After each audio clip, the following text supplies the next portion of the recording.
বর্ষার অজুহাতে অস্বাভাবিকভাবে বেড়েছে কাঁচা মরিচের দাম।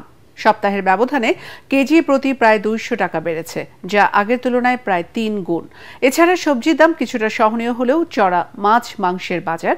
রিপোর্ট করছেন আদ্দিন সজীব। যে কাঁচামরিচ ক্রেতারা কয়দিন আগেই কিনেছেন 60-70 টাকা কেজি, ছুটির দিনে তা 280 থেকে 300 টাকা পর্যন্ত বিক্রি হচ্ছে।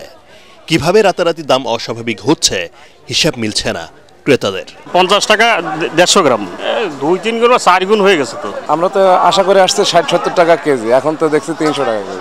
তখন বোধহয় কিনছিলাম 60 টাকা কেজি, 60 টাকা কেজি কিনছিলাম মনে হয়। 60 টাকা কেজি কিনছেন লাস্ট, এখন 300 টাকা কেজি। টানা বৃষ্টির অজুহাত দিচ্ছেন বিক্রেতারা। তাদের দাবি কেজি প্রতি মরিচ কেনা পড়েছে 250 বা তারও বেশি। 300 বর্ষা বেশি, এখানে দাম বেশি। আগের সপ্তাহে 60 টাকা 80 টাকা কেজি ছিল, শুধু 60 টাকা 80 টাকা কেজি ছিল, কিন্তু আমদানি কমের কারণে দামটা এখন একদম হাই হয়ে গেছে।